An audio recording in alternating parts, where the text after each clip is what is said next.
Thanks to the organising committee for inviting me to speak. This is, to me, the ultimate walk on the wild side, getting a neonatal, paediatric and adult intensivist in the same room trying to cover the same subject, so it'll be interesting to see how it all pans out. I don't have a slide that says it, but I don't have any conflicts of interest to declare. So, getting right into this very interesting topic, I'm going to try to impart some general concepts of recruitment, and then in the last part of my talk, just give you a flavour of how we think about recruitment in the newborn lung, thinking about that interesting process of aerating the gasless lung at the beginning of life, about the diffuse alveolar diseases we deal with, and about the fact of the newborn lung being especially vulnerable. So some of the concepts of recruitment bear thinking about carefully and hopefully will apply across the talks that you're going to hear. So if we think of recruitment as the process of applying transpulmonary pressure to open the air spaces, although you have to acknowledge it's what you do afterwards that also is equally important, I'm going to try to tell you a little bit about the concepts of alveolar opening and closing pressures, about superimposed pressure, about the time dependence of opening and closing, which we'll see in the segue from this concepts section to that of the newborn lung, and talk a little bit about the potential benefits of recruitment. People have been interested in the volume response to pressure in the lung for many years.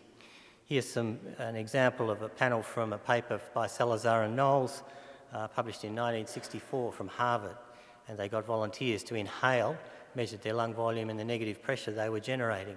And for each subject, we're able to draw a graph like this, which shows the trajectory of lung volume as pressure is applied, in this case by negative pressure, so transpulmonary pressure applied, and an exponential relationship, as one would imagine, leading ultimately to an asymptote at the maximum volume. And they were able to show that the volume at any given point could be related to the maximum volume, to the applied pressure at that particular point, and to this constant called the half-inflation pressure, which was in essence the pressure at which the lung had reached half its ultimate volume.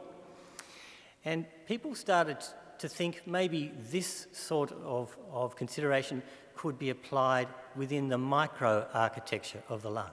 So let's now think about a lung composed of many millions of alveoli, many units, which may have a behaviour that could be similar to that described for the whole lung by Salazar and Knowles.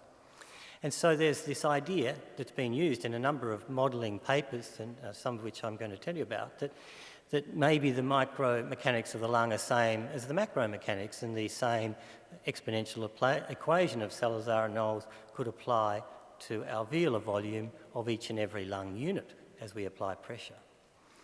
But I think we all know that it's a bit more complicated than that.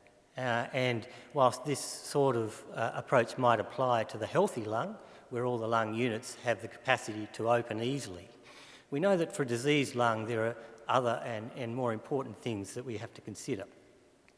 And I'm just going to show you a video that a team from Buffalo, headed by Gary Neiman, have used for examining the behaviour of lung units, and they use a technique called confocal microscopy, where they apply a microscope to the pleural surface. And very interestingly, when they first started doing this, they were able to see that many of the alveoli were filled with fluid, but yet others were actually completely collapsed. And it was only upon lung expansion that these units started to show signs of opening up. And in the video here that hopefully will play for us, you'll see what happens as these units open and then close. And in this video, time-cycled pressure-limited ventilation is being applied to this diseased animal lung, and zero PEEP is being applied. What we see in this video is that many of these lung units, and you can see them, some of the lung units here outlined in the confocal microscopy, many of them are actually completely collapsed at zero PEEP at the end of expiration. And during the process of the next inspiration, they open up, and then as the inspiration finishes and expiration begins, they close. And each unit appears to open and then close at maybe a slightly different pressure, or as I'll tell you later, maybe a slightly different time. So from that, one can draw the conclusion that maybe the micromechanics of a diseased lung unit are altered by virtue of there being an identifiable alveolar opening pressure, which is the pressure at which the alveolus opens from a volume of 0 to a volume that's then determined by this Salazar-Knowles relationship. And we're taking that one step further, there would be an identifiable closing pressure, which is the point at which the volume, having gone down as we go down in pressure, suddenly drops to 0 as this unit actually closes and loses all its volume. Well, they're theoretical considerations, but actually there's some experimental data in human subjects that suggests these opening and closing pressures for lung units may really exist. And I was fascinated more than 10 years ago listening to Luciano Gattinoni presenting his work where he's exhaustively examined CT images of human subjects and experimental animals with ARDS. I was very interested to hear how when he did those experiments first back in the early 90s, he actually bribed the radiographers in the CT suite to allow him to take the ventilated subjects to get this information for research purposes. And here's an example of one of the studies from that group.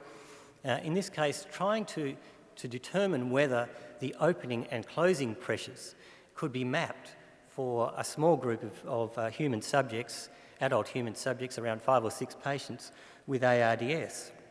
And what they were able to show was that both for opening and closing pressures, they were able to see a normal distribution of opening and closing pressures. And you can see there that the midpoint for opening and closing is quite different.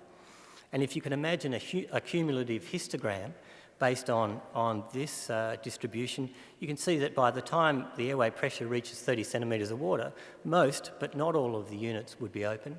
And there are some units here that wouldn't even open until 40 or even 50 centimetres of water.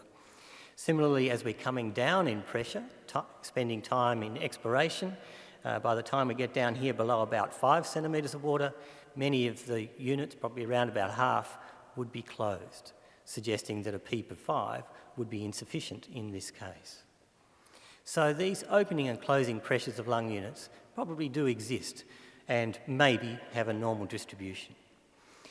Then there's another concept that Gattinoni espoused and really pursued, along with, in this case, with Paolo Pelosi, in this earlier publication from their group.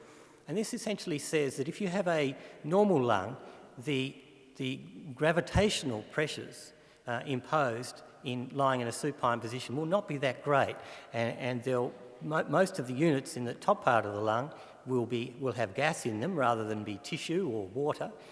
And as we go down, you can see the gradient there of gas and tissue. Whereas if we take a diseased lung, there'll be more tissue or water in all gradients here in this arbitrary scale from 1 to 10. And so essentially that means the lung at the top is going to be weighing down on the lung at the bottom. And that's the concept of superimposed pressure. And if we take a dependent subject, in this case a baby, we could make a gradient from front to back, in the cephalocaudal axis here, and here in this case we have 9 centimetres of water.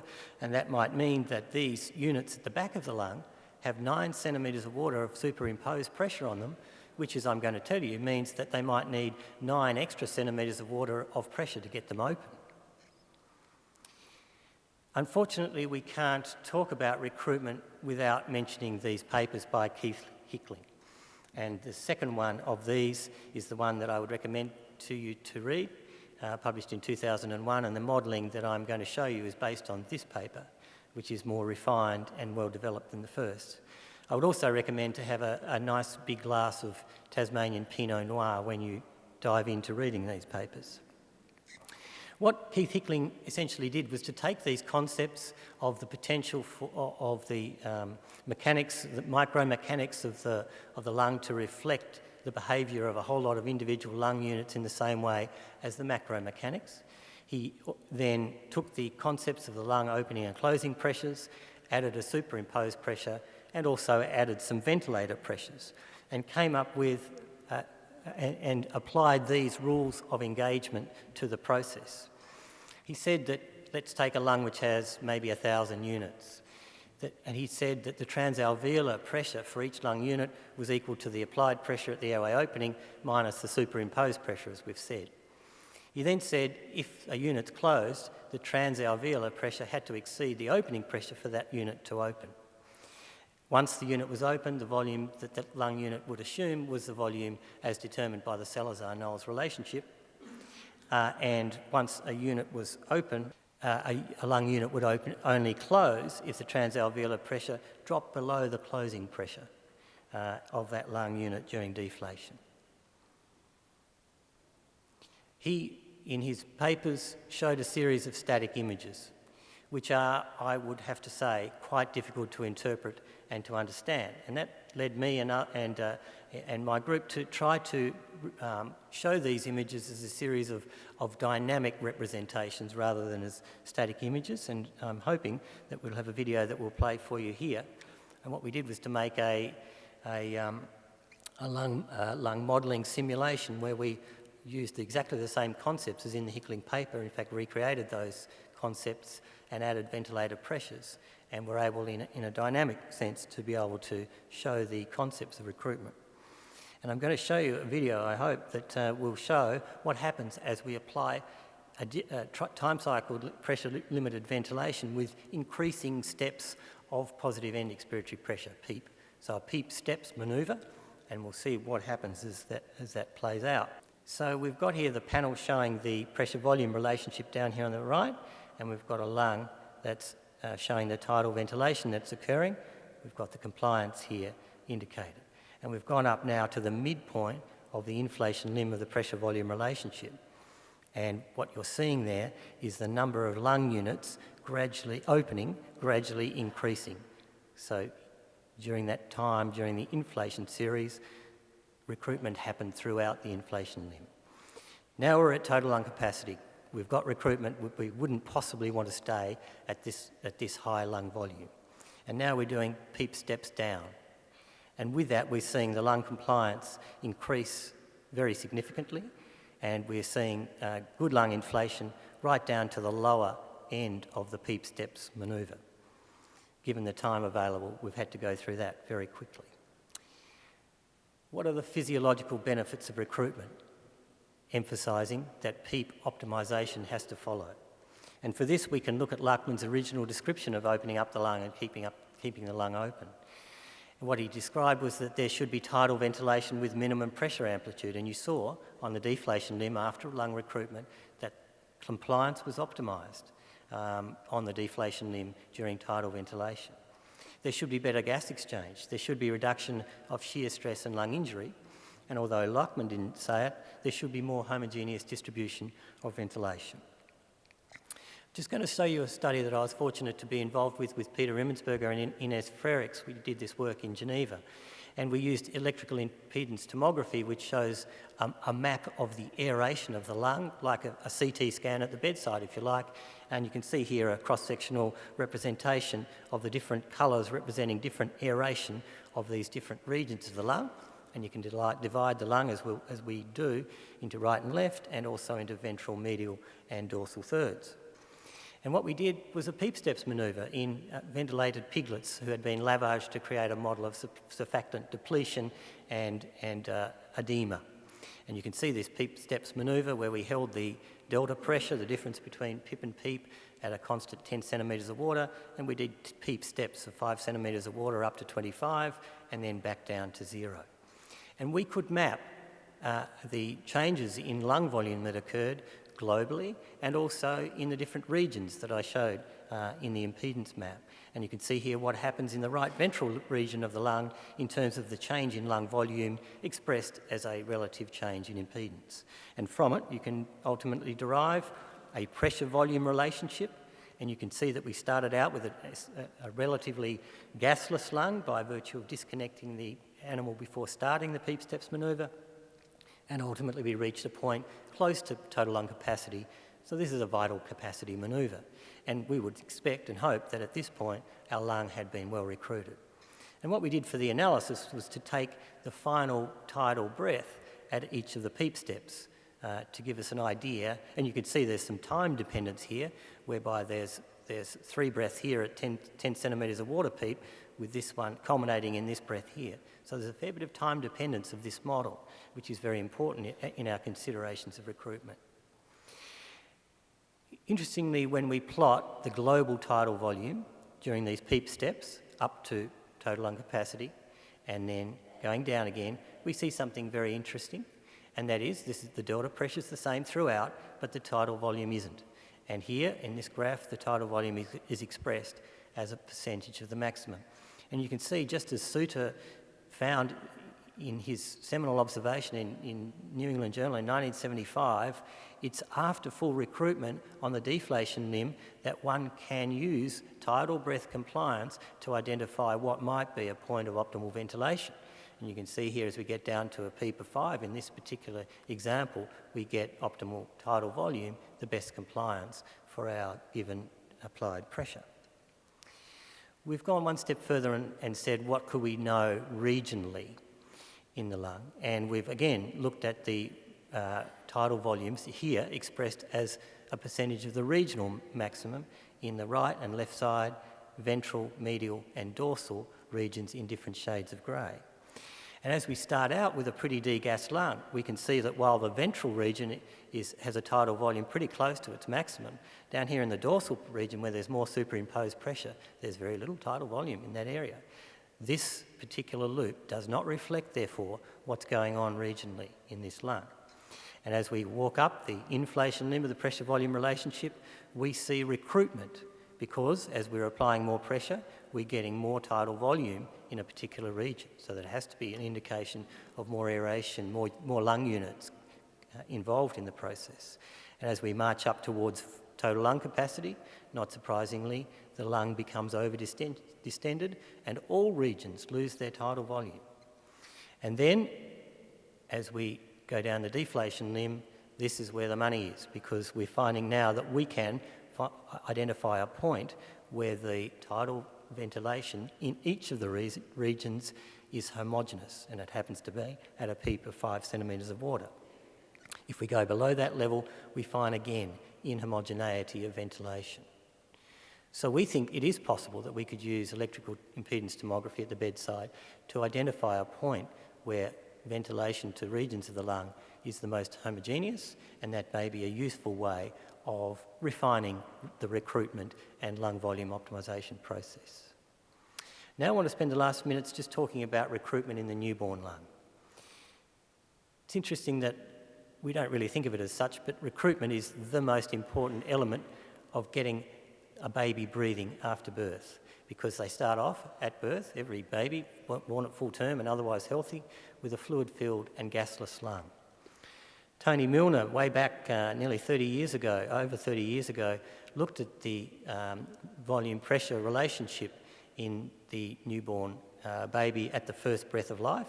And here, if we start here, we can see initially there is positive pressure at the airway opening with the baby crying, and then this enormous negative gasp in by the baby, during which time lung volume increases significantly. Note the pressure achieved by the baby, minus 70 centimetres of water, and then the baby cries. Ultimately, the remaining lung volume is an increment from the 0 that the baby started out with, and as the breaths then come one on top of the other, functional residual capacity is established. But the transpulmonary pressure here of minus 70 is the thing that I always find the most interesting. So that's the healthy term lung. What about the pathological state of being born premature? And here I'm going to show you my last video. Hopefully it'll play for us. And this one is a video that's obtained in preterm rabbits using the approach of phase contrast imaging, which one does by having the rabbits in a synchrotron unit with a beam of electrons being fired at them, and you can get beautiful phase contrast images of the lung during this critical time of inflation. And this rabbit is having time-cycled pressure-limited ventilation applied to it at a constant pressure. What we see here is that as the pressure is applied to this lung, not all of the change in lung volume that ultimately occurs occurs at one time. So there's an increment, a gradual increment to the point where these lung units become fully recruited. This is the time dependence of recruitment behaviour in the lung, and it's very important. So we shouldn't think of recruitment as just being a pressure phenomenon. It's a pressure times time phenomenon. And if you apply a good pressure for a very short time, you will not be able to achieve lung recruitment.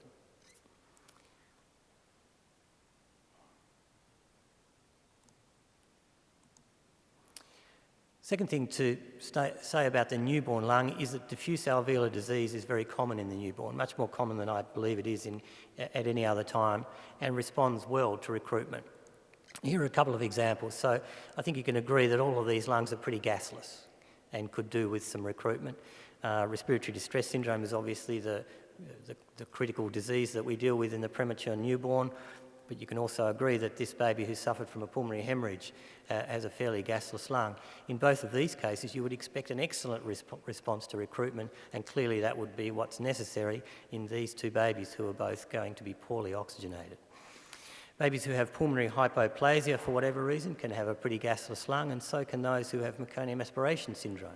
However, in these cases, the response to recruitment may be less predictable and may be compromised in the case of hypoplasia by vulnerability to stretch injury, and in the case of meconium aspiration by coexistence of hyperinflation. I've been privileged to have David Tingay as a PhD student. Some of you will know him. He did work at the Royal Children's in Melbourne, where we actually, for the first time, were able to map the pressure-volume relationship in a group of mainly term newborn infants who were on high-frequency ventilation, and able to show the value of recruitment in those babies by seeing the difference between the volume achieved from the initial starting pressure at which the clinicians were providing oscillation after recruitment to what we call Pmax. We were able to see then that our volume was so much higher on the deflation limit of the pressure-volume relationship right down to this point of closing pressure, or P final. Oxygenation also improved during that process. Here the filled dots are the oxygenation on the deflation limb.